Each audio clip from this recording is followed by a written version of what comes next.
everybody, episode 814 of the podcast, and Assuming America, the Outdoor Sports Podcast. It is Friday, December 29th, 2023. People, I hope everybody's doing well. I hope everybody had a great week between Christmas and New Year's. You didn't work too hard, and I hope everybody is ready for what should be a fun, are you ready for this, final episode of the Aaron Torres pod in 2023. What a year it was, and what a loaded show we have for you today. We're going to open final thoughts on the college football playoff.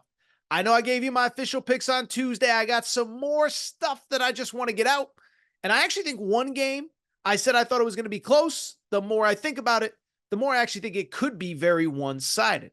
We'll continue the conversation from there. One quick other topic on bowl games.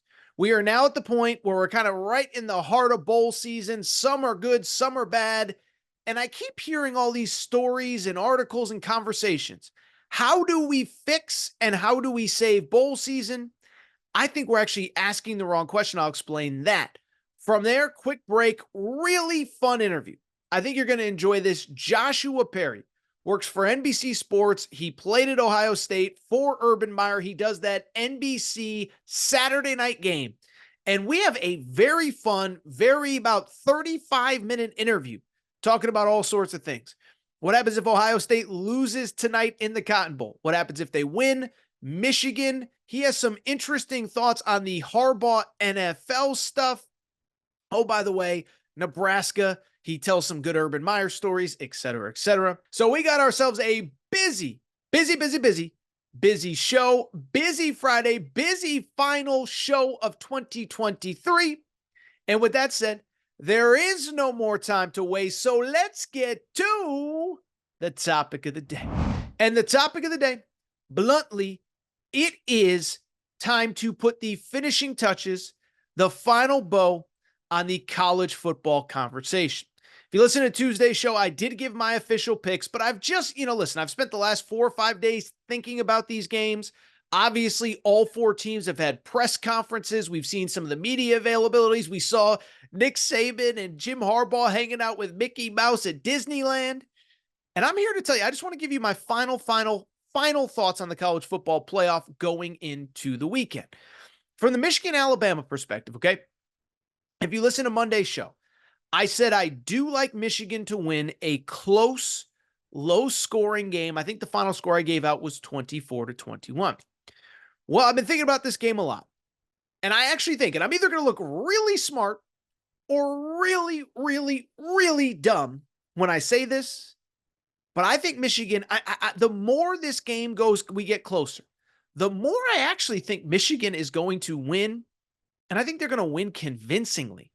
Not like 33-6, but I think they're going to win. Well, I'll give you my updated final score here momentarily, and let me explain why, okay?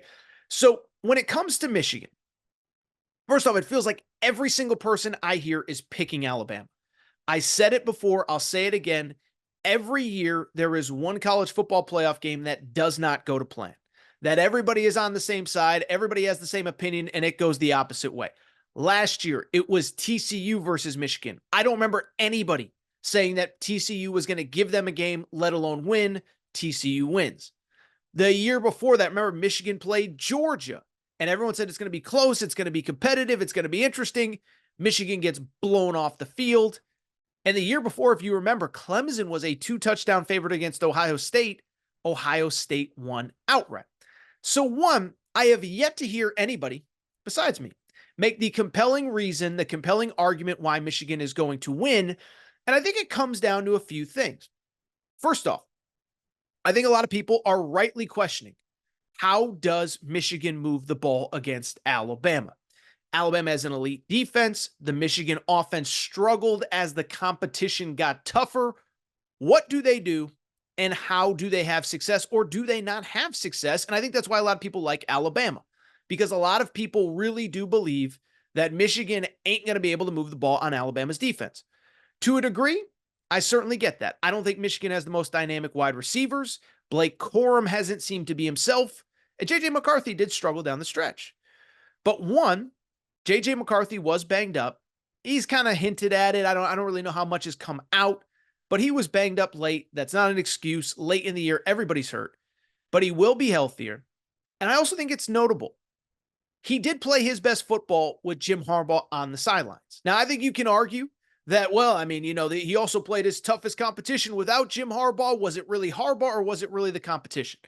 Well, I think it's a number of variables. One, I do think there's a comfort level with Jim Harbaugh there. Jim Harbaugh's a former NFL quarterback, a football savant. But two, remember also, when Jim Harbaugh's there, you know what else that means? It means that Sharon Moore can just go out and coach the offense and call plays. And so now J.J. McCarthy is in his comfort zone. It's easier to talk to the offensive coordinator. The offensive coordinator also isn't the head coach. And so I do expect that Michigan offense to be crisper. And I think it's also worth noting, like everyone's like, well, I mean, Alabama's defense is unbelievable. You understand that statistically, Michigan played the three best defenses in college football, not named Michigan, over the last couple weeks and put up really good stats against them relative to what they gave up all year. Now, listen, I get it. It's the Big Ten. Big Ten offenses, they're not going to be mistaken for Tua and the Dolphins or Texas with Quinn Ewers or, Washington with Michael Penix. But think about this. Michigan had the number one scoring defense in college football this year, okay? You know who was number 2, 3, and 4? Penn State, Ohio State, and Iowa. 3 of the final 4 opponents that Michigan faced this season. And what I think is worth noting, when you look at Michigan's results, think about this. Michigan put up 26 points in the Big Ten championship game against Iowa. You could say, oh, they stink and da-da-da. Iowa gave up an average of 13 all year long. Michigan scored 30 points against Ohio State at home. Ohio State gave up an average of 11 points per game. Michigan scored 24 points against Penn State. Penn State gave up an average of 11 per game. So you look at the 3 best scoring defenses, not named Michigan. Michigan moved the ball on all of them. They were able to score double and in some cases triple what the average opponent was. And I think they're going to be able to move the ball on Alabama. Beyond that, this is the part that is interesting to me. Everyone is so focused on how is Michigan going to move the ball on Alabama? And I talk about this with Josh Perry coming up here in just a few minutes. I don't think enough people are asking the opposite question. How is Alabama going to move the ball on Michigan? Because when I look at Alabama, listen, and I've said it for the last month, the Alabama win against Georgia, I would argue, is the second best win anybody has in college football this year. The only one that's better, Texas winning at Alabama. But at the same time, if you go back and you look at the box score of this game, and I know when I talk box score, Alabama fans are going to say, well, Torres, you clearly didn't watch the game. No, I watched every single second. But here's the truth about that game. If you look at the box score, other than the final score, there's no reflection that Alabama should have won that game. Georgia outgained Alabama. Alabama had 2.8 yards per carry, not very good on the ground, and 192 yards rushing for Jalen Milroe. And so I bring it up because this isn't the vintage Alabama offense. This is not the best offensive line they've had. The wide receiver core, Isaiah Bond, I know has played well late, but this ain't Jerry Jeudy and Jalen Waddle and Henry Ruggs and Devontae Smith all on the same team. And so really this team has become very reliant on Jalen Milroe making big plays, doing enough with his feet to move the chains. And then on top of that, also making the big play with his arm. Here's the thing.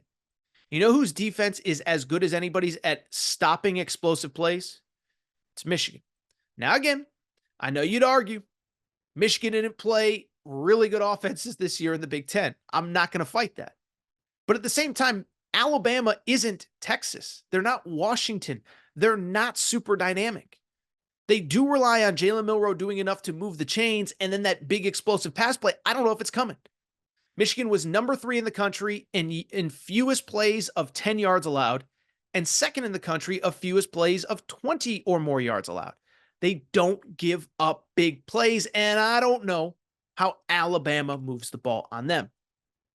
Finally, we'll just see, Michigan, I think, has played tight in these big games, but I think it's worth noting. Weirdly, I don't want to say the pressure isn't on them because they are still a slight favorite in the DraftKings Sportsbook, But again, everybody's picking Alabama. And it feels like a lot of the dialogue this week has been about Alabama. The Alabama story about how they're not, using their iPads. I think listen, Nick Saban's the GOAT. Nick Saban's the God. Nobody knows more about college football than Nick Saban. But you're screwing up your own team's preparation. That was a weird story to me. Maybe it means nothing, but your team has been preparing a certain way for 13 straight weeks, and they've had success doing it. And now you're going to disrupt it because you think Michigan is breaking into your iPads? I could be wrong on this. Okay, I could be totally wrong on this. And I could sound like an idiot, and people are going to make fun of me. We'll clip this off on Twitter so you can make fun of me if you want. Here's my question, though. Doesn't that kind of sound like your grandpa that doesn't really understand technology? Like I can't put my credit card online. Someone's going to steal my identity. People are going to start charging stuff left and right. It's like, no, grandpa, you can put your card online and we can order order a meal from Papa John's. Like, it's okay. Nothing's going to happen. That's kind of what I feel like with Alabama. Now, I understand the sign stealing thing, but is it, I don't know how to say it. On the small percent chance that Michigan somehow hacks into your system, sounds like a movie. Like, and by the way, I think everybody knows this, but there was a report that came out from Media Day on Thursday that Alabama is not using their iPads to study film because they're afraid that Michigan is going to break in and steal their signs.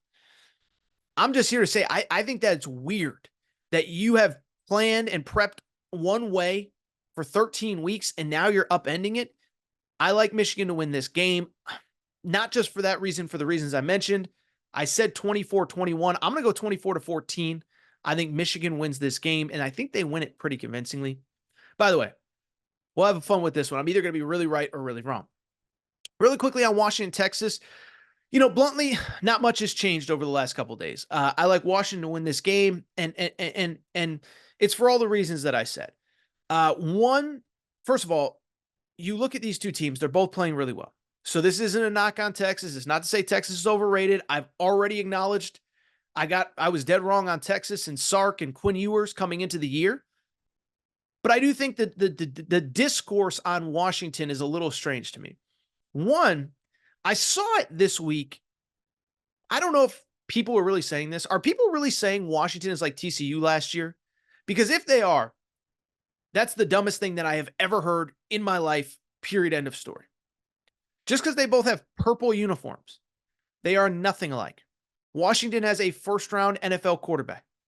Washington has the Joe Moore award-winning offensive line. They have 3 first or second day wide receivers in the NFL draft. The defense is better than people give it credit for. I don't think they have across-the-board Alabama or Michigan or Ohio State talent. But as I said, the defensive numbers are a little bit skewed because of the fact that so many people tried to pass on them late in games when they were up. The other thing with Washington, I keep going back to 2 things on them. One, people say they're not physical. They are physical and they are tough when they need to be. I would argue that Oregon was as physical as any team in college football this year. Washington bullied them twice, including in the most recent Pac-12 championship game, the last time we saw the Huskies. And I think this is important as well. Washington, yes, they had a lot of close games. Yes, they struggled. But this game, the Sugar Bowl, is in New Orleans in a dome. It's in a dome. And it is kind of worth noting, temperature controlled, no weather conditions at all. Look at all the close games that Washington played this year. Oregon State, driving rain, find a way to win. Utah, cold and drizzly and rainy. They win kind of going away, but it was close at the half. Apple Cup, walk-off field goal, win, drizzly, rainy. Now look at the games where temperature and weather was not an issue. Put up 52 points at USC. Put up 40-something against Stanford. I forget what the final score was, but they put up 40-something there. Oregon, Pac-12 championship game, 34 points. They were the better team. And so I just bring it up because when I look at this team and I look at this game, I think Washington wins. I think they win outright. They were a 4-point underdog last I saw. Give me Washington on the money line. Give me Michigan -1.5. Michigan 24-14 Michigan. Washington, I will say 34-24.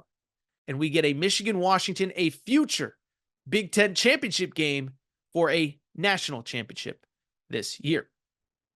Really quickly, before we get to Joshua Perry, interview's phenomenal, by the way. One other topic that I do want to talk about. So we are now kind of in that phase of the winter where bowls are going on, but it's not quite the college football playoff. And all the conversation is about opt-outs and who's not playing. And they're really entertaining games. I'm recording here coming off of the Holiday Bowl, which was a very fun game between USC and Louisville, as well as the Texas Bowl, Oklahoma State and Texas A&M. Here's why I bring it up. It's because I really feel like there's an interesting thing going on with bowl games that are not in the playoff. And I do hope that next year, when we get to a 12-team playoff, this discourse will kind of disappear. But let me say this. I keep seeing all these articles, and I saw this article from 24/7 Sports that said, how do we fix bowl games? And the argument is opt-outs, everything, all that good stuff. And I think we're looking at bowl games from the wrong perspective. I think, there's 360 degrees in whatever. I think I'm looking at it from one angle. People are looking at it from a completely different angle as my hand is in your face if you're watching on YouTube. But I think people are looking at it from the wrong angle. I think people are looking at it for what it was, not what it currently is. And I think they need to appreciate what it is rather than what it was. What was it? Well, up until we got to the 14 playoff, these were meaningful games that players cared about, everybody played in, etc. You'd have the national championship, even in the BCS era. Forget going back 30 years when you'd have a national championship decided in the Orange Bowl or the Fiesta Bowl or whatever. Even in the BCS era, you'd have the national championship, but then you'd have the Pac-12 champion versus the Big Ten champion in the Rose Bowl, and it would be awesome, and we would all watch, and it would mean something. And so I bring it up because this era, we are not going back to a day and a time when players who are not playing in the playoff are going to play in other bowl games. That's not happening. It's not happening. It's not what it was. And what we need to accept is what bowl games have become. And what bowl games have become, in my opinion, rather than trying to wish it was 1980 and it was Nebraska versus Miami and whatever, this is what bowl games are now. Bowl games are no longer the last game of your season. Treat bowl games as the first game of next season, and I think you'll appreciate it a lot more. And so all these people that want to fix bowl games, did you watch the Holiday Bowl on Wednesday night? It was USC without Caleb Williams versus Louisville, okay? If Caleb Williams had played, we wouldn't have learned anything about USC. Defense wasn't very good, whatever. But the thing was, it wasn't the last game of Caleb Williams' career. It was potentially the first game with Miller Moss as USC's starting quarterback. Miller Moss has been a backup to Caleb Williams.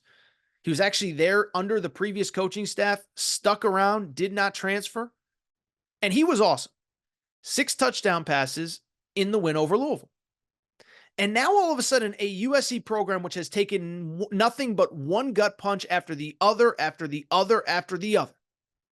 they now have a reason for excitement going into next year. If Caleb Williams plays and they win this same game the same way, there aren't any questions answered. And there are still a lot of questions that Lincoln Riley and USC has to answer going forward. But one thing that became very apparent, if USC does not sign a quarterback out of the portal, they are going to be okay because Miller Moss is really freaking good. This was the first game of next year, and Miller Moss passed the test. And what's interesting about this is USC has been actively recruiting quarterbacks in the portal. And I do wonder if they sit there and say, wait a second now, this kid's good enough. Instead of paying, because Matt Rule told us it costs between $1 million and $1.5 million to get a good quarterback, rather than paying $1.5 million to get a really good quarterback out of the portal, is Will Howard from Kansas State really better than what we saw from Miller Moss? Because I don't think he is. Maybe Cam Ward from Washington State is, but you're not going to get him. So instead of getting a second or third tier quarterback and overpaying, keep Miller Moss, get him some sort of NIL deal, and then use that money elsewhere on different players.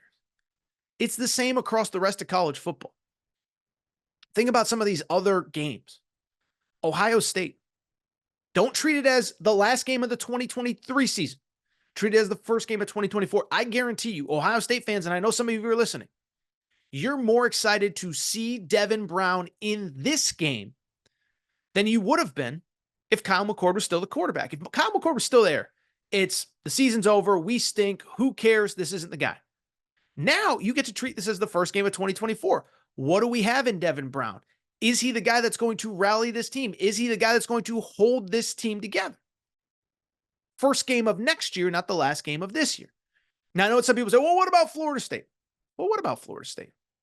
If this was next year, Florida State, and by the way, this applies to Ohio State as well. Next year, Florida State would be in the playoff. And not only would they be in the playoff, how about this? They probably would have gotten a bye in the first round and would have hosted they would have gotten a bye in the first round. And so I know it sucks for Florida State right now. I know all these guys are opting out. But think about all the opt-outs are happening in the games featuring teams that wouldn't be in the playoff anyway, outside of Florida State and Georgia. USC, no Caleb Williams. Oklahoma's had some guys opt out, but they get a look at their new quarterback for next year. There haven't been very many opt-outs at Ole Miss. There haven't been a ton of opt-outs at Penn State. And these are all teams that will be in the playoff next year. And so again, I think we're thinking about all of this in the wrong manner. Rather than thinking about this as the last game of the season, start thinking about it as the first game of next year. I'll tell you a quick side story, then we'll get out of here because I want to get to Joshua Perry. As many of you know, Colin Cowherd is a buddy of mine, okay? Been on his show both on the Herd and on the Volume. I like him. Wouldn't say I know him well, whatever. I bring it up to very simply say, I was on his podcast about a year and a half ago. We were talking about the NCAA tournament. And he said to me, I was joking with him. I said, Colin, you love college basketball, man. Stop pretending like you do not love college basketball. And he said, Aaron, I like college basketball. He goes, look, but not every, this was the exact quote. It stuck with me. He said, Aaron, everything doesn't have to be everything. And what he said was, look, I like traveling to New Orleans for a weekend. And this is almost an exact quote. You can go back and find the interview. He said, I like going to New Orleans for a weekend. Doesn't mean I want to live there. And it's the same with sports. And that's what he said. He said, the NCAA tournament in basketball, it's a great 3-week party. It's not the NFL. It's not major college football, whatever. And so to bring it back full circle to these bowl games, I keep hearing, the guys are opting out. It's the end. Listen, deep breath. Games can still be entertaining, even if Caleb Williams doesn't play, even if whoever doesn't play. They can still be entertaining, even if there isn't a national championship at stake, okay? Not everything is everything. And that's not just college football. It's every sport. Who is maybe the biggest attraction in the NBA this season? It's Victor Wembanyama. He plays for maybe the worst team in the NBA. They stink, but you want to watch Wemby even though you know he's not competing for a championship. It's not just sports, by the way. I've watched Elf like 30 million times in the last month. Shout out Will Ferrell. It's a great movie. Elf didn't win any Oscars. Elf wasn't nominated for Academy Awards. Everything isn't everything. Elf isn't ever going to win an Oscar.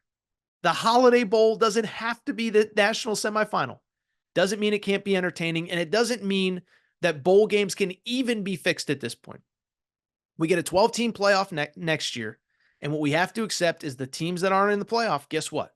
They're going to be prepping for next year. Guys are going to opt out. It's going to be okay. They can still be entertaining. Switch gears, and it's been a while since we've done a college football transfer portal update.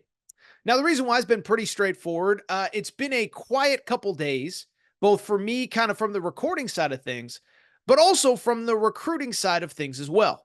We're actually in the middle of a recruiting dead period. Players are not allowed to visit campuses. In theory, coaches are not supposed to be communicating with players, but we know that's not how it really works. And over the last couple of days, we have had a couple big commitments, couple new players enter, and most significantly, some really important players that are in the portal, and we're starting to get some buzz on where they may end up.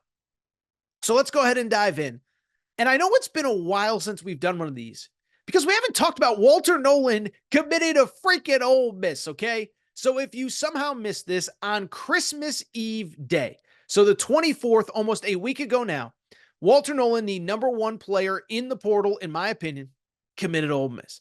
There is no other way to put it other than that this is huge, both literally and figuratively.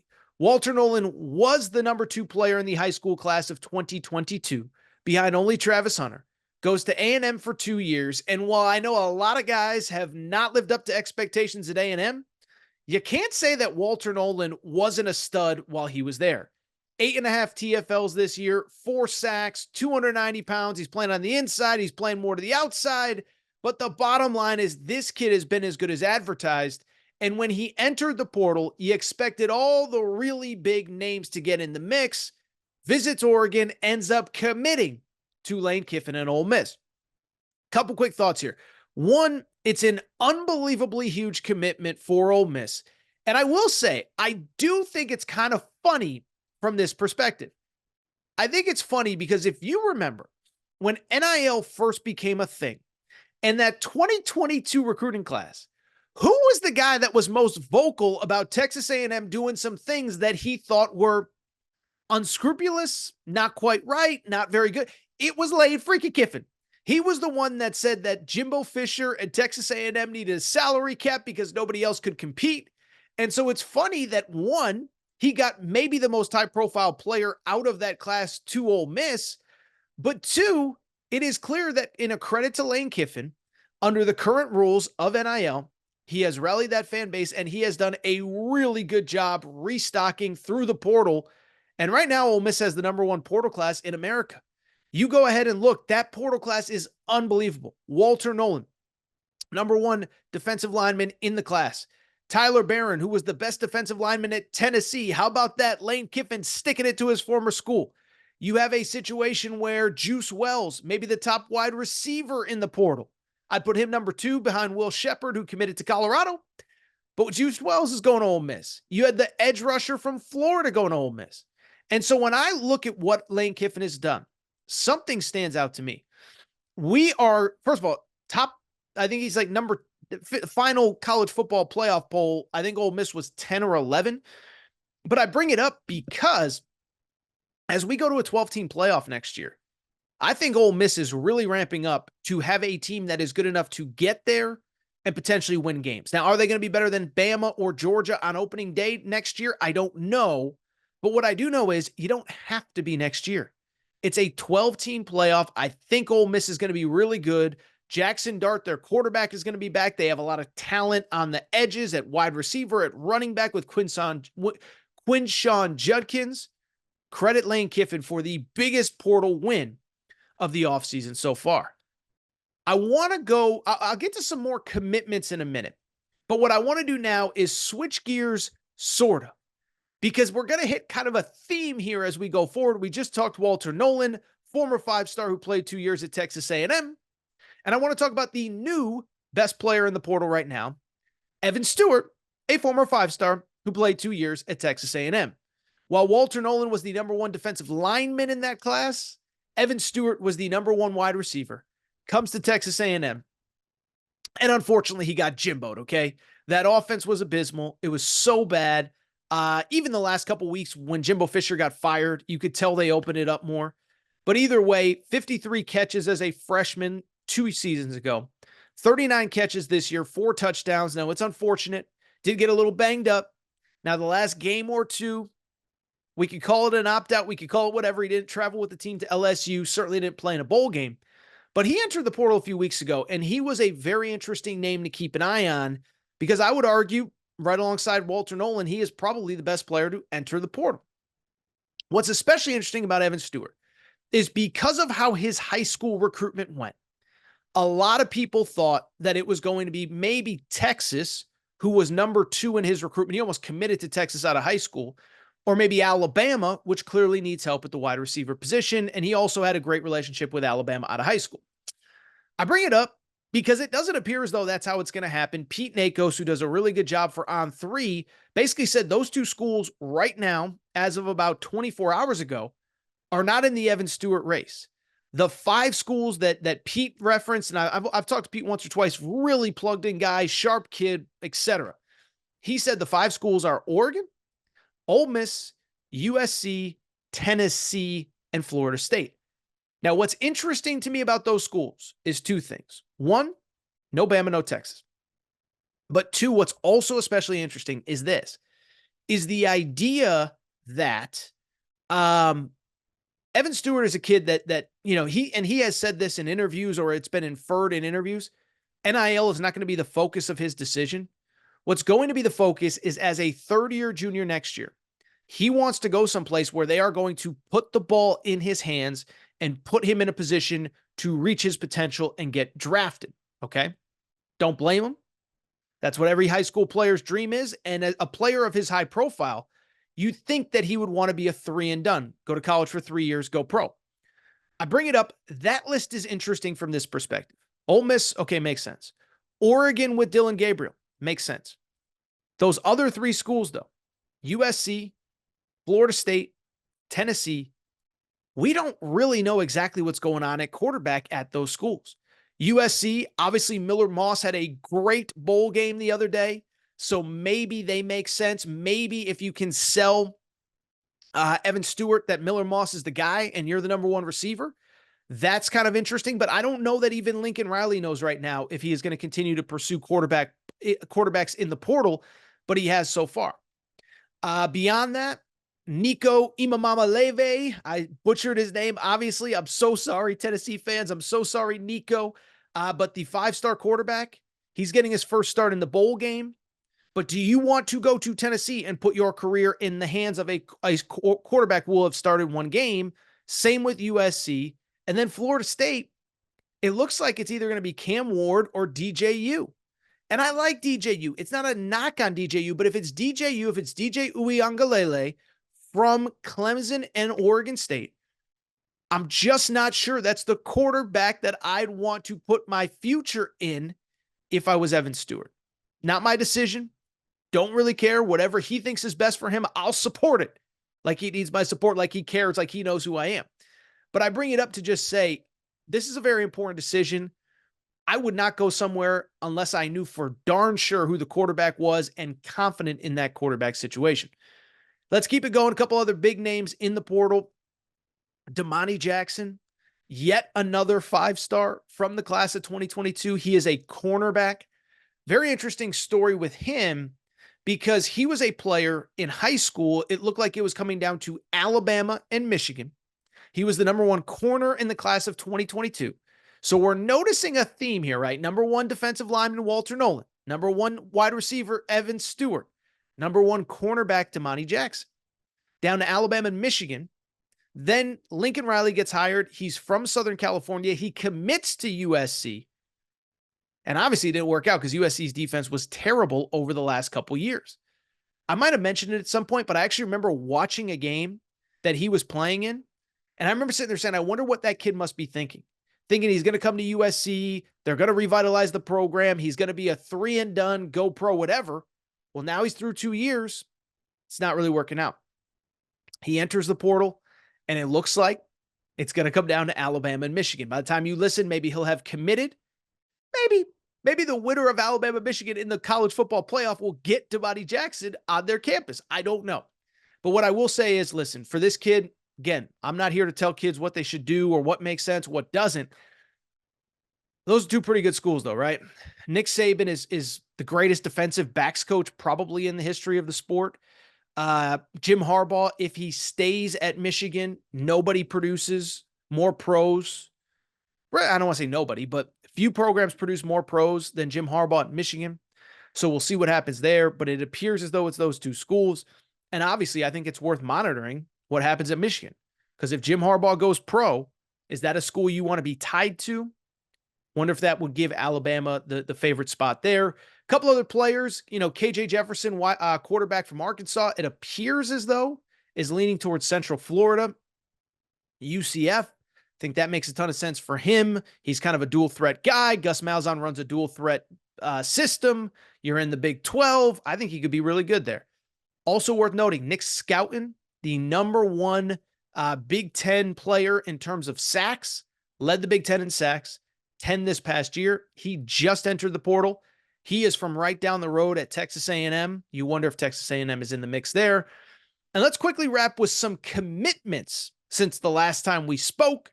The first one, listen, I keep saying it. Everybody wants to criticize Torres. You talk about Coach Prime too much. You talk about Deion too much. He's bringing in a lot of talent through the portal. The most recent, DJ Lundy, a linebacker from Florida State who had 52 tackles this year, was one of their best defensive players. And so, look, I will tell you about Deion, about Coach Prime, what I keep saying. I don't have a crystal ball. I cannot predict the future. If I could, I'd be in Vegas, putting my money on red and black and getting rich. But why I bring it up is because while last year I felt like he was just taking bodies to fill out a roster, now you can blame him. He ran off all the other guys, so he had to take in a bunch of new guys. I bring it up because of the fact that this year he's getting guys that everybody wants. Will Shepard, wide receiver, Vanderbilt. DJ Lundy, linebacker, Florida State. The Wade kid, Keaton Wade from Kentucky, linebacker, now at Colorado. Quincy Wiggins, defensive lineman from LSU, now at Colorado. The backup quarterback from Vandy, now at Colorado. You go on and on down the list. He's getting guys that other people want. Khalil Benson, the offensive lineman from Indiana, now at Colorado. So we will see how it plays out. I'm not going to sit here and lie. I'm not going to put a win total on them just yet. But remember, year 1 to year 2 at Jackson State, he went from 4-3 to 11-2. Do I think they're winning 11 games next year? Probably not. Do I think they're probably going to again be better than people are going to give them credit for? I do. Coach Prime picks up a linebacker, DJ Lundy, and I'll tell you what, he ain't done yet either, because did you see the tweet that he sent out the other day? Let me see if I can pull it up really quick, where he talks about Santa coming extra. This is what he said on December 26th. He said, dang, I saw the portal doing the backhead bounce. Just when I thought Santa was on his way back to the North Pole, he dipped off. Santa, please drop off another defensive tackle, cornerback, linebacker, and one more pass rusher to Boulder. I believe, Santa. I believe. So I just bring it up because, he's going out and trying to get more players. There is going to be more big news, and Colorado's going to keep getting players. But I keep saying it. Criticize Deion Sanders. Criticize Coach Prime all you want. He's bringing in real ball players to Colorado. I think they're going to be better next year than people expect. Speaking of better next year than people expect, let's close with this. Missouri added Chris McClellan, defensive lineman from Florida. Missouri's another team like Ole Miss. They're doing really well in the portal, really taking advantage of a good season on the field. They got the Pride, the cornerback from Clemson, Pride. I'm blanking on his first name. They also got, as I'm tripping over my own words here, they've gotten a couple other really nice players out of the portal. Caden Green, the former 5-star offensive lineman who played at Oklahoma. Toriano Pride. Toriano Pride was the kid's name. I don't know why I couldn't remember his name. I just bring it up because Missouri, much like Ole Miss, I think they're starting to make major moves. All right, this is what we're going to do. Take a quick break. Come back. When we come back, a very fun interview. Josh Perry of NBC Sports. Josh played for Urban Meyer at Ohio State. Josh covers the Big Ten for the Big Ten Network. And when we come back, he is going to talk about Ohio State tonight. He is going to talk about Michigan in the playoff, Jim Harbaugh's future. He has some interesting insight on that, plus Nebraska, plus the new Big Ten. A lot of good conversation with Joshua Perry. Quick break. Be right back. All right, joining me via Zoom. So I'm very excited about this guest. Had him on maybe a year and a half ago. My guy demanded to come back on. We were texting a few weeks ago. Josh Perry, NBC. He is on the desk every Saturday night on the big NBC primetime game. Also on Bally Sports. Dude, we were texting about just some football stuff. You're like, I got to get back on the pod, man. So listen, it's the Christmas time. It's better to give than receive. I mean, how could I possibly say no to you? How you doing, man? I'm doing well. And, I obviously follow along and see your tweets. And I feel like you put out some really thought provoking stuff. And I'm like, plenty to talk about, obviously. I'm like, I need to get back on the show. So I definitely appreciate, I wouldn't call it an invite. I invited myself, but I definitely appreciate you having me back on.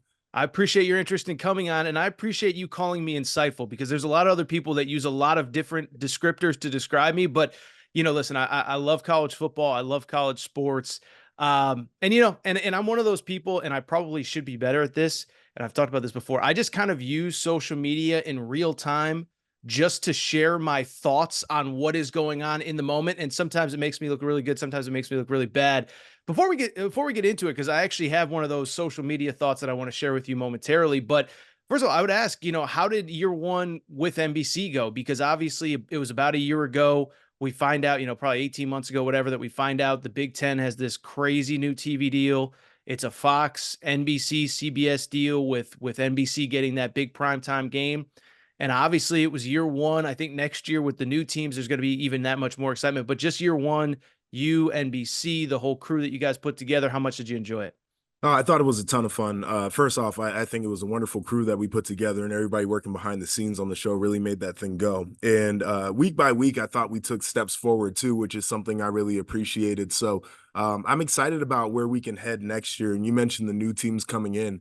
And I feel like when they start doing the game drafts, like there are going to be a ton of really good games. So, we got stuck with a couple this year that weren't necessarily the most exciting, but we made the most of them. And now when you compare what we want to do is a show really highlighting what college football is all about with some really big time matchups that we're likely to get. It's going to be a ton of fun. So I'm fortunate that had the opportunity, and I'm excited for what year two can look like. And ultimately, a lot of things will be different. Be covering some teams we haven't covered before, but I'm super excited about it. Really quickly, before we do get into some of the current Big Ten teams, I mean, how exciting is it for you guys? Because you're not only getting, four, notable brands, but you're really getting them at a very interesting crossroads. I mean, Washington obviously winning the Pac-12 in the final year of that conference's existence. Oregon, one of those real-time thoughts that I put out that people did like. I think Dan Lanning is pretty much the future of this sport. The guy gets recruiting, the guy gets player development. He hasn't had that breakthrough moment yet, but I think he's there. You and I are recording on Thursday right after the USC win in the bowl game. I don't think they're quite as far off as maybe we thought they were, 7-8 weeks ago. But I got to imagine it's not just expanding for the sake of expanding. It's four huge brands, and I think several programs that are really like in a really, really good place heading into that conference. Yeah, I mean, I'm super excited about it. And you mentioned USC, and I think the DC hire that they made is a really good one. And we know that offensively, they're always going to be there. I mean, we saw it in the bowl game. Didn't have any expectations for the offense, and all of a sudden they look like they don't skip a beat without Caleb Williams playing in that game. So excited about them. You mentioned Washington. I feel like they are an analog of what we've seen from Michigan, where offensively, obviously, they're spinning the rock, but they're built off of player development. It's a little bit more of an old school approach there. They want to be tough. They had the Joe Moore award-winning offensive line. So, like, kind of that mentality. And then Oregon, to me, feels a little bit like Ohio State, and in particular, almost the Urban Meyer version, where you mentioned the recruiting and the development. I think Dan Lanning is that type of guy, no doubt. And so I think you're getting like a good mix with these teams that are coming in. And ultimately, when you're adding, and it's the hard thing that you're trying to project is where everybody's going to be, but you want to add teams that help you at the top of the conference. And I think for this year, the Big Ten had a really strong top end, but I don't think there was a middle, and the bottom wasn't necessarily great. And so now that you can add more teams into the mix that are going to be notable nationally, they're going to make the matchups feel a lot better. Going to build resumes heading into a 12-team playoff format. Like, I think they hit the nail on the head with this. Yeah, no, I mean, I think too, when these games were even out of conference games, how big Oregon, Ohio State felt a few years ago. Washington is, they played Michigan State the last couple of years, but they played Michigan in the past, whatever. So I'm really excited, and I know you are too.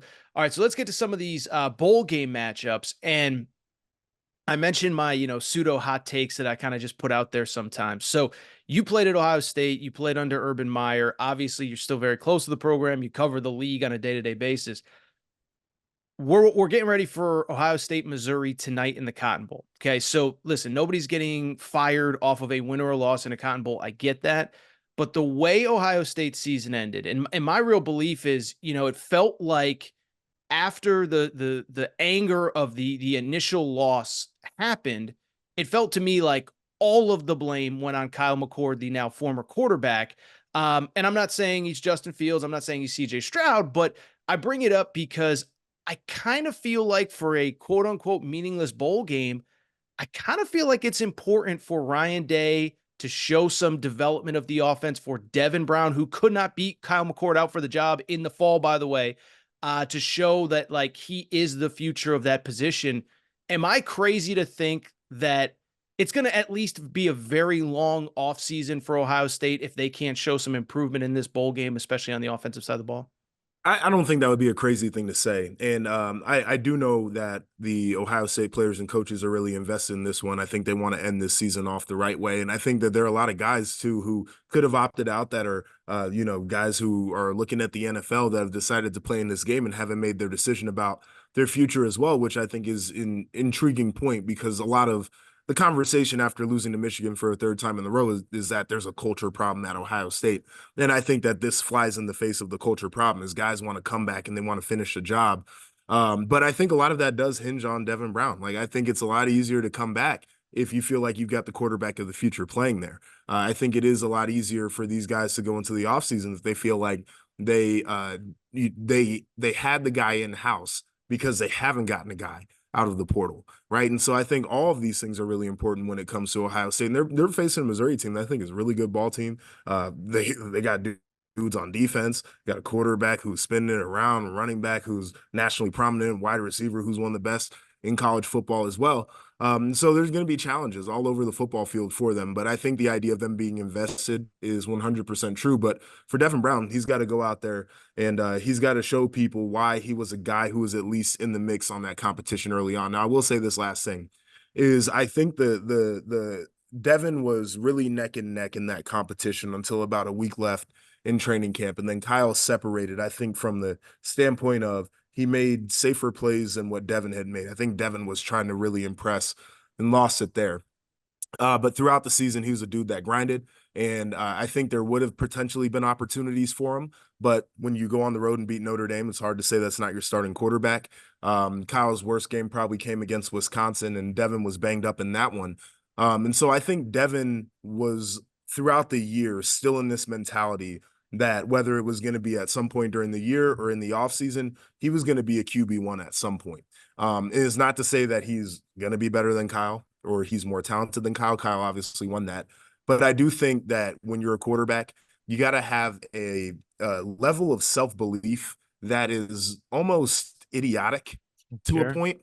And I think Devin is a guy that possesses that, and that's a good thing for Ohio State. No, I think it's fair, and that there is an element to that as well. Is once you go with McCord, you can't really like move off of him when he's winning literally every single game, even if we all kind of Yep. were watching and saying, there's some limitations there. Let's do, it's the Christmas time. Let's do glasses half full. Okay, so let's say that tonight, Cotton Bowl, Friday night, things do go to plan. They do win. Devin Brown looks good. I mean, I don't really know even what the question is, but what is the conversation around Ohio State, considering two different varying things, right? It's almost like last year's. You are coming off a third straight loss to Michigan. The conference is getting tougher with all these additions, but at the same time, you get some momentum, almost again like the Georgia game last year, where you probably should have beaten Georgia. Last second field goal, Marvin Harrison gets hurt, and you can kind of use that as momentum going into the offseason. I mean, I guess we talked about the negative side of how important Friday night's Cotton Bowl is, but what about the positivity that could come if there is a good performance, especially from the quarterback? Yeah, I mean, I think that there's a lot of conversation in Columbus between veteran guys on that roster who have never beaten Michigan and have never played in a Big Ten championship game. And there have not been classes that left Ohio State that couldn't say either one of those things in a very, very long time. And so I think that coming off of this, it'll be a little bit easier for guys to say, well, we got a shot to run it back. And quite frankly, you look at Michigan, 44 seniors that they're losing, and Jim Harbaugh's doing the NFL thing, which he does every offseason. And I'm not here to try to predict his behavior because I'd be a fool to try to say what he's going to do. But certainly feels like it's going to be a bit of a different team in Ann Arbor next year. And these guys can at least say that they would have one win against Michigan if things go their way, if they come back. So I think that's part of it. The other thing too is you get to quiet some of the noise in the offseason. Like it's certainly different when you have a victory in a New Year's Six bowl game against a good opponent heading into the offseason to where you can say, like, people are trying to say that the program's broken, and I just can't get there. I think that there are aspects that certainly need to improve, but for some of the doubters and some of the haters out there, if you're a player, you're a coach, you can at least say, all right, well, some of those people are going to go away for a little bit and we can get our stuff together throughout the spring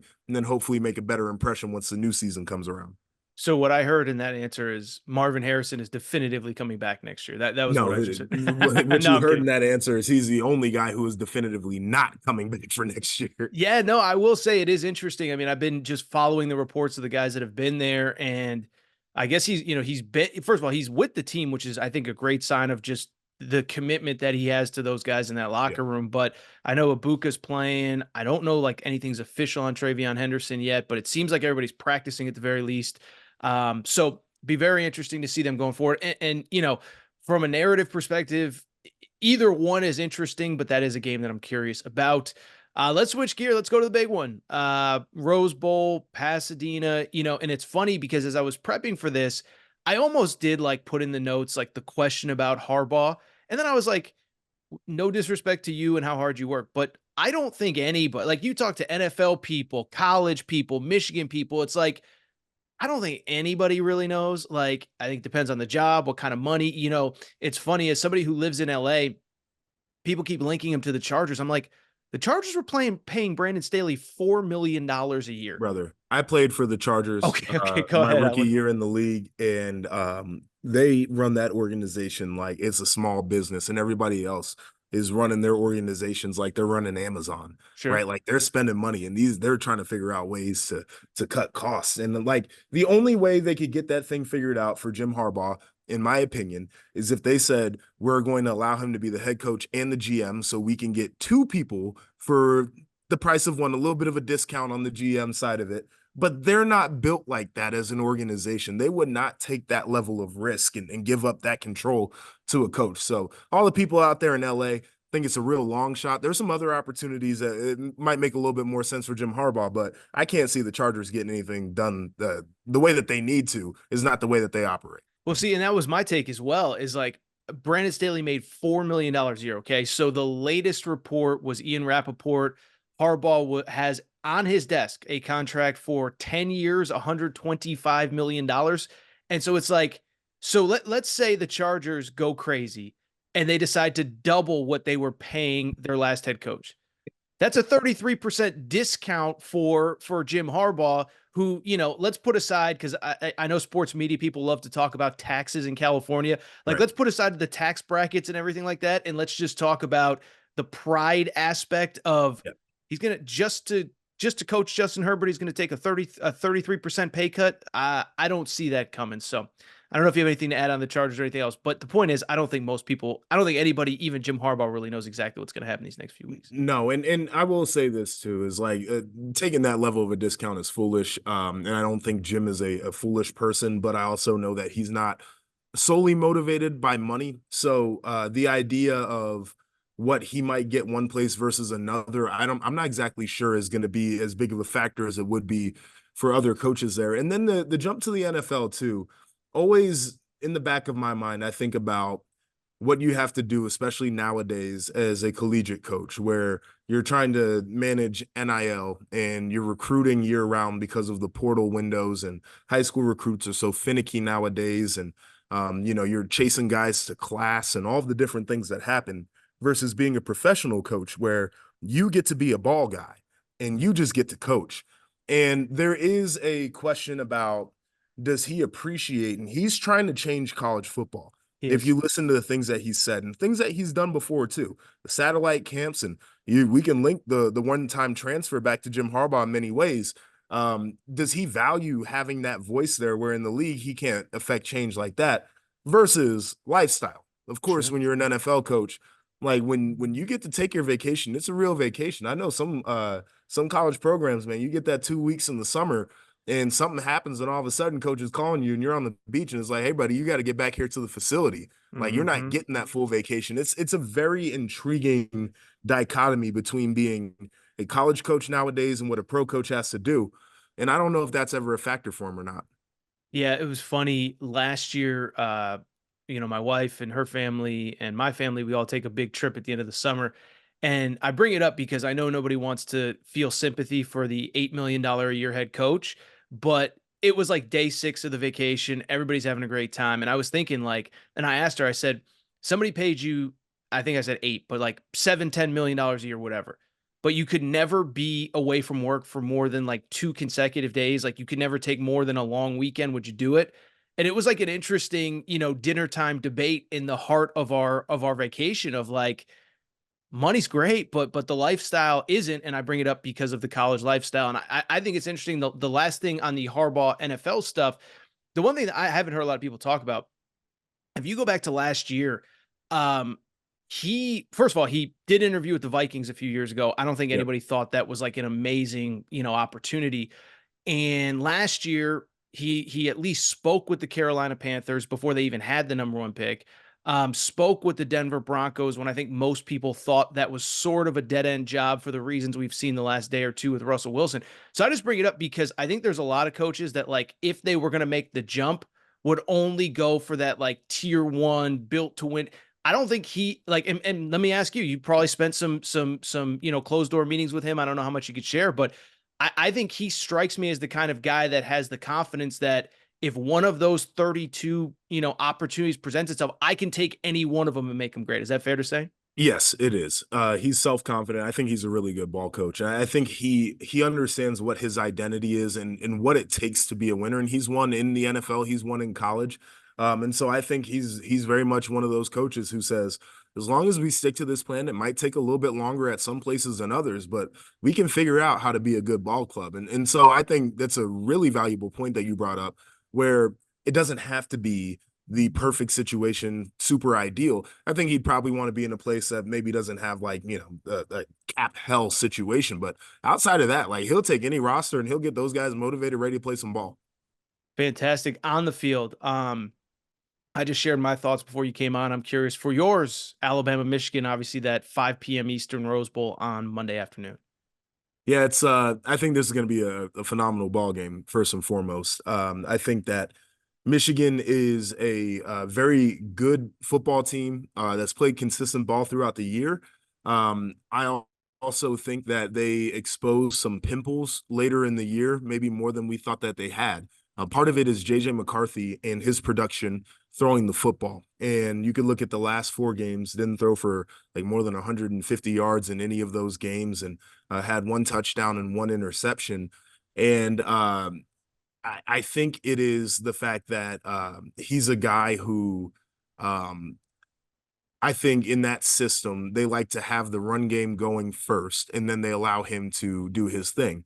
When he's doing his thing, he's best at it when he can move. Like he's got to be a movement quarterback. It's not to say that he's not a pocket passer, but I think some of his best plays have come where the threat of the run is there from him and he can extend plays with his legs. He was playing banged up at the end of the year, and he wasn't going to tell anybody how banged up he was. And I'm not exactly sure how banged up he was, but I do know that he was pretty banged up by the end of the year. And so having this time off, I think helps him, and he might be able to get back on track. I'm also looking now at his supporting cast, and I think that his best pass catcher is Colston Loveland, who's a tight end. I think Roman Wilson's done a really good job, but he's a guy to me where if you can stay with him on the deep overs and you can have some middle of the field help, you got some answers to him. I'm looking at an Alabama secondary that's got all Americans everywhere. And I'm asking, is JJ McCarthy, the quarterback, enough to elevate that offense to what they need to be with the receivers that they have? And only time will tell that. Going back to the run game for Michigan, I mean, they have been consistent. I think that unit works very well together for the offensive line. I don't think it's the offensive line from the past 2 years. And, Blake Corum, for as great as he has been and all of the production that he's had, it feels like after that injury a year ago, he kind of lost that next gear. And Donovan Edwards hasn't been able to go the same way that he's gone in the past. I don't think it's going to be a run it down Alabama's throat game by any stretch of the imagination. Where Alabama struggled with the run game, you look at LSU and you can look at Auburn for this, is when the quarterback is a feature in the run game. And so again, goes back to JJ McCarthy and what he can do there. Now I look at Bama's defense. I mentioned it. The secondary that they have, Michigan hasn't seen one like it.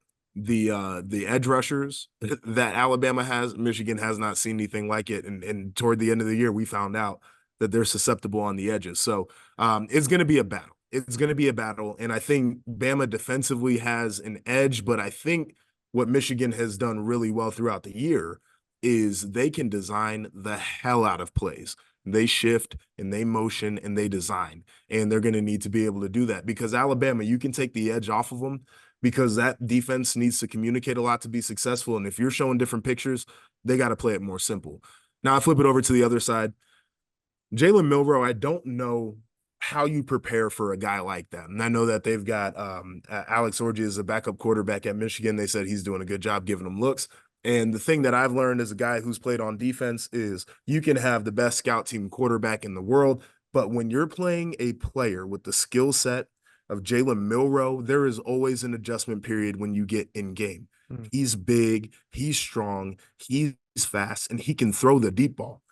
I'll take it to a practice scenario. You can get the guy who can, give you the look, extending the play, and you got to do the whole plaster drill, whatever, in the back end, make sure you stay covered on guys. But typically, your scout team quarterback is not going to be able to put the ball in the money the way that Jalen Milroe can. And so those guys lose reps in practice because they don't get to finish the play. Michigan, the other thing about them is they have struggled to get pressure on quarterbacks when they're only rushing 4. And with Milroe, it's tough to say that you want to blitz him all the time because you get one guy off of a blitz path and he's able to kill you with his legs, but you don't want to let him sit back there and hold the ball entirely too much either. So they've got to have a nice plan to switch up the looks, bring some blitzes, use some spies if necessary. I think that Michigan can create some chaos on defense. They've done a good job of taking the football away. They've done a good job of confusing quarterbacks. But the biggest X factor to me is when you have not faced even close to a quarterback like Jalen Milroe, how you respond to that in real game action. That's what I'm curious to see. I've liked Michigan all along. I said it before you came on. You just made me feel a lot less confident in the pick, to be honest. No, I mean, my whole thing is, I think a couple things is all the things that you said are all things that anybody who's watched the two teams know. And I think you obviously brought it to another level talking about scout team and all that stuff.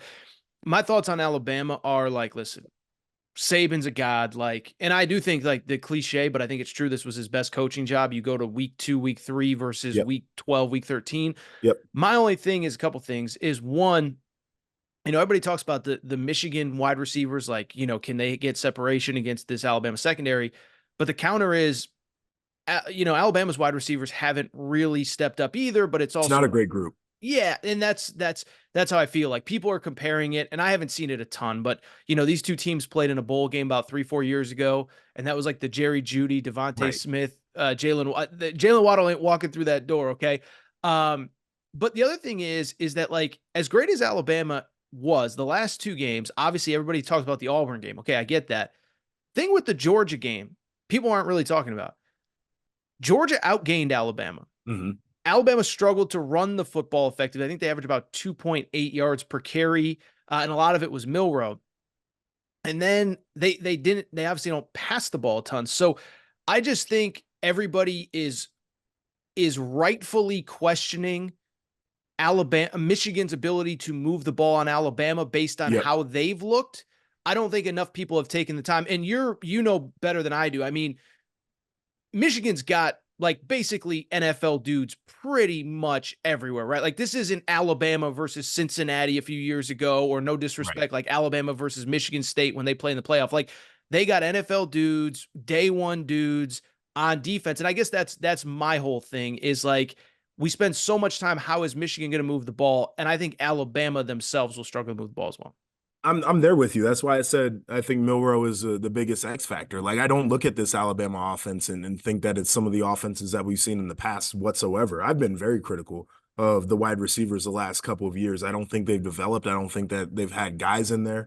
I think it was Burton that really stepped up this year, but outside of that, it has not been like, some explosive attack there. And so I don't disagree. Like I think that both of these defenses have an advantage when they're going up against either one of the offenses. I just think that, stylistically in the SEC, you see more dynamic quarterbacks on a week-to-week basis than you would in the Big Ten. And I think it's a really hard thing to adjust to there. The other thing I would point to in this game, and I'm curious to see how it plays out. We know what Jim Harbaugh's record is in the postseason.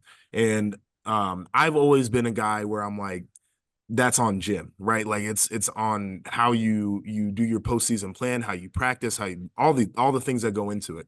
And I talked to Jake Butt, who is a two-time All-American Mackey Award winner, tight end for Michigan, and he said one of the bowl games that they played in, they called it Christmas camp, and they were basically like 12 hours a day focused on football. They didn't do any of the fun bowl outings. Like you have to send representatives from the university to these outings. And Jim was apparently just sending like the coaches' families to these things, and the players didn't get to participate. And now that makes sense why they couldn't have success in the postseason. This year, they've talked about how they've changed their practice plans and they're not over analyzing things, and the players feel like they can breathe a little bit more. Does that bring a different Michigan team that was close a year ago after a terrible start in that game? They started to figure things out against TCU. But on the flip side, you got Nick Saban in a month to prepare for a football game. A guy who's had more success in the postseason than anybody coaching the game right now. And I think the dynamic of how these two teams take the time to prep is going to be a bigger one when it's all said and done than a lot of people are evaluating right now. I don't, and that's one of the things. If you like Alabama, literally, and most people seem to, but that is the biggest argument outside of all the X's and O's stuff is literally the greatest post game, greatest time to prepare coach in the history of college football against a guy that has not had postseason success. But Jim is changing it up though, right? And that's why it's an X factor now. It's like it before it felt like a foregone conclusion, but if you listen to what they're saying in Ann Arbor, it feels like a different postseason prep, and that intrigues me. One dumb question, and I thought this got overblown, but maybe I'm whatever. Maybe I've just never lived it, whatever. Your colleague at NBC, Nicole Auerbach, she was at the Michigan watch party for the college football playoff, and she tweeted out about, the reaction of everybody's doing the tomahawk chop, and then it got quiet when you face Bama, when you find out you're facing Bama. I really didn't make much of it because I felt like I don't think everybody thought that Florida State was getting in, but I think there was a degree of shock from literally every single person watching that TV show. Do you think that is a thing at all, especially now we're 3-4 weeks removed from it? I think it was a little bit of a thing. Like, I'm one of those, you read into all the body language and all that kind of stuff because of the program I came up through. Like Urban was big on the psychology of things, right? And I think it is a different mentality when you feel like you got to buy in the first round because you're playing a Florida State team that is banged up versus playing Nick Saban and Alabama, regardless of what they are this year. You just kind of know what the legacy of Nick Saban is. So certainly it's like you wouldn't have wanted so many long faces in the room when they saw who they were getting ready to play. But I can also remember back in 2014, we were prepping for Alabama. We had no expectation that we were going to be in the college football playoff. And so we didn't even have a watch party. I remember walking in to the meeting room after coach said, "Hey, we're going to meet at this time." And he made it sound like we had no chance to beat Alabama. Like he did that to us on purpose. He was like, "Oh man," he's like, "We don't play the best game that we've ever played. If we're not fully healthy, if we don't execute at 100%, there's no chance we can win this ball game." And he started off our bowl prep with that. Like we go out and we'd have a practice and he'd be like, "Thought it was a good day, but I don't know if it was beat Bama good enough," and like just leave that in the back of our mind. But the closer we got to the game, the closer or the more he was like, "You know what? I think that we got a team that can go out there and compete. You know what? I think we got a team that can go out there and surprise some people," all the way up until game day. And I can't remember what bowl game it was, but it might have been like Auburn playing Wisconsin, and we had beat Wisconsin 59-0, and then Wisconsin wins the bowl game against an SEC team, and Urban's like, so these are the guys that think that they're the best in the country, and look at what we did to Wisconsin. Then they go out and beat somebody from the big bad SEC. And he looked us all in the eye and he said, we're winning this game, and then we go out on the field. Right. And so, like, in the moment, it's like, damn, you probably wish the guys would have had a better response, but you got a month to flip the mentality. Like, it's not that big of a deal right now.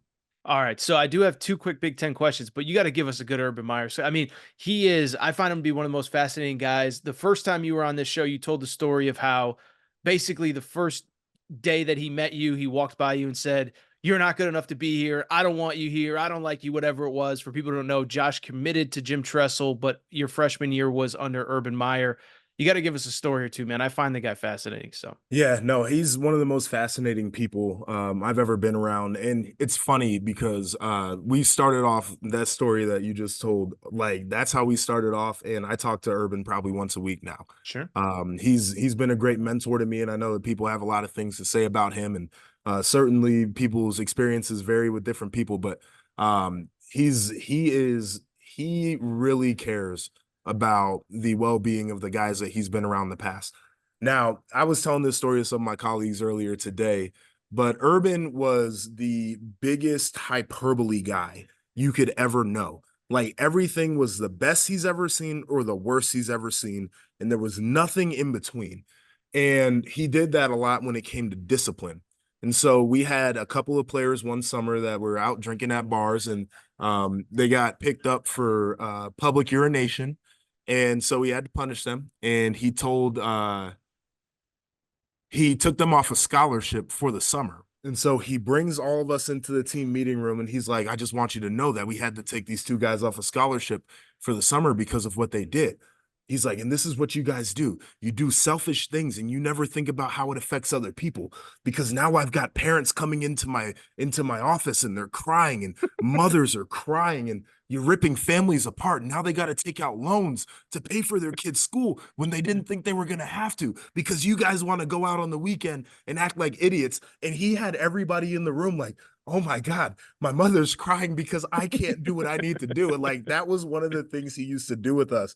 And like, looking back on it, it's like, brother, like nobody was crying in that meeting room. Like they're all adults. They sat in there. I think the parents probably took their lumps and the players felt bad and didn't make mistakes like that again. But he would play everything up to like the best or the worst case scenario.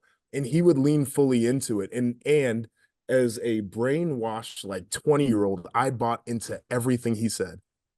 I need to look something up really quick because my wife often says I'm super dramatic and I make it the most. Yeah. So he's July 10th, his birthday. So he's a Cancer. I'm a Cancer. I'm July 6th. And my wife says, you're so dramatic. Everything is the biggest deal in the world. Well, stop it. Cut it out. So Torres got a little Urban Meyer in him, I guess. You could plead the fifth on this. Do you ever think he coaches again? If it's going to hurt your relationship, you don't have to say it. I don't want to. I'll answer this because I answer just about every question people ask me about him. I don't think so. And again, if he did, I wouldn't necessarily be shocked. But I think he's at a place right now where, first off, he's doing a hell of a job on Big Noon. I think he's great because of the coach perspective, but he's really good because I think he's an organized communicator. And he was always like that. I thought his best attribute as a coach was that he was an elite teacher. And so I think when he's up there on set, he does a really good job of explaining what he's talking about. I think he loves the lifestyle right now. He's got grandchildren, his son-in-law is in coaching, and I think he likes to be able to follow his career a little bit as well. So if I had to predict, I would say that he would stay out of it. But you know, with Urban, there's always that in the back of his mind, the way that things ended in Jacksonville. I'm sure he would like to maybe change the narrative on that, but I don't expect him to get back into it. Yeah, I still, I don't know. So my opinion doesn't really matter, but just the way things ended in Jacksonville, that's always the thing. But I think as we get further along, first of all, the number of jobs that, are realistic for Urban Meyer are small. They don't always open, whatever, blah, blah. All right, two quick things. We'll get you out of here. Positive. I'm a child of the 90s. Grew up, Nebraska was awesome. Whether it's for the league, for your interest, for whatever. I thought, first of all, I think Matt Rule's just a cool guy. I love how he operates, or at least the way that he presents himself when he's in public. but also getting the number one quarterback in America. It feels like there's some real, not like the fake, they're on a 4-game winning streak momentum, like some real momentum to them. Yeah, he's Matt Rule, first off, is exactly what you said. I think he's one of the more intriguing coaches to watch here because he's a builder, but I feel like he's a regular dude. And I got to meet him at Big Ten Media Days, and it wasn't for a very long time, but super gracious, easy to talk to, all the things. And so I think that he'll have success just because he's not like a coachy coach kind of guy. And those guys tend to wear people out a ton. But you mentioned the momentum there, and I understand that there was an attraction to Dylan Raiola to go to Nebraska because of the family ties there. But you look at a program where they are at and the two schools that he was committed to in Ohio State and Georgia, and they are completely different in profile right now. And I think that part of Dylan's thing is that he wants to be one of the guys who can elevate them and vault them. And if he ends up being what he is supposed to be in terms of the type of player that people are projecting, this is where it makes a difference, is when you have the quarterback, you can go out and say to the wide receivers, look at who's going to be throwing you the football. This is why you need to come here. When you have the wide receivers, you can go out to the DBs and say you would get to prepare against some of the best wide receivers in the country with a pinpoint accurate quarterback. You'll never get a better look in a game than you'll get in practice, and we can develop you with that. Then you look at the offensive lineman and you say, why wouldn't you want to protect for a first-round quarterback? Why wouldn't you want to be the guy protecting his blind side?